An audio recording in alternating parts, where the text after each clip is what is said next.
جانوروں سے محبت، حسن سلوک اور جانوروں کا خیال رکھنا ہماری ذمہ داری ہے۔ جو جانور ہم پالتے ہیں اس میں بعض جانور تو ایسے ہیں جو پالنا سنت ہے، رکھنا اپنے گھروں میں سنت ہے، اس کی خدمت کرنا، اس کے چارے پانی کا خیال رکھنا، اس کے رکھ رکھاؤ کی ذمہ داری میرے سر ہے۔ بعض جانور جو ہم پالتے ہیں جیسے اونٹ، بھینس، گائے، بیل، بکرا، بکری، بھیڑ، دمبا اور مرغا مرغی بھی، یہ تمام جانوروں کی نسل میں اللہ نے برکتیں عطا فرمائی ہے، چونکہ یہ جانوروں کے قریب رہنے والا جانور ہے۔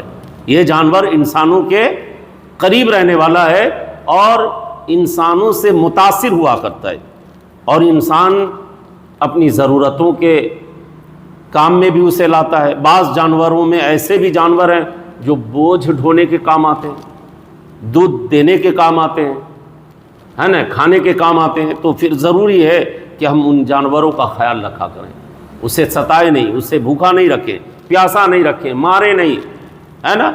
تو پھر پتہ ہے آپ کو، اس کی بولی تو ہم نہیں سمجھ پاتے نا، وہ جو بولتا ہے جانور اپنی آواز میں جو کہنا چاہتا ہے اس کی بولی تو ہم نہیں جانتے، مگر وہ اپنی آواز میں پھر رب کی بارگاہ میں چہرہ اٹھا کے آسمان کی جانب اگر تیرے لیے شکایت کر دی تو پھر مشکل میں ہو جائیں گے، آپ مشکل میں پڑ جائیں گے۔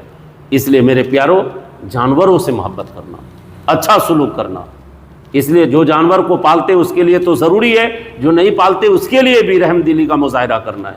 جی، رب کا فرمان ہے لا یکلف اللہ نفسا الا وسعها، اللہ اس کی جان سے زیادہ، طاقت سے زیادہ اسے تکلیف نہیں پہنچاتا، تکلیف نہیں دیا جا سکتا۔ اس لیے یاد رکھیں، اللہ کسی جان کو اس کی طاقت سے زیادہ اسے تکلیف نہیں دیتا۔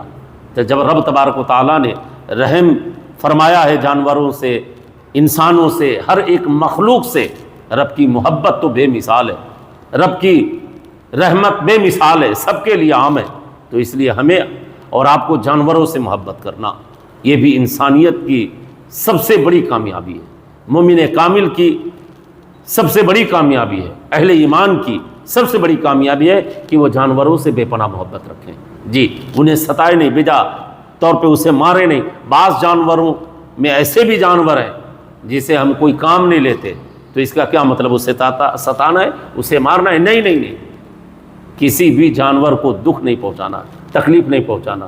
یہ سب سے بڑا معاملہ ہمارے سر یہ ہے کہ جو جانوروں کو ہم پالتے ہیں نا، اس کا خاص خیال رکھنا ہے، وہ ہماری ضرورتوں کو پورا کرتا ہے، تو اس کے لیے ہم ضروری ہے کہ ہم بھی اس کے رکھ رکھاؤ، اس کے کھانا، چارہ، پانی کا خیال رکھا کریں۔ اس لیے اللہ کے نبی صلی اللہ علیہ وسلم کی سنتوں میں شامل ہے کچھ جانوروں میں پالنا، وہ جو عبادت میں شامل ہے۔ جی، جیسے بکری ہے، اللہ کے نبی نے بکریوں کا دودھ نوش فرمایا، اونٹنیوں کے دودھ کو آپ نے نوش فرمایا، تو اس لیے اونٹ بھی پالنا، بکرا بکری پالنا یہ سنتوں میں شامل ہے۔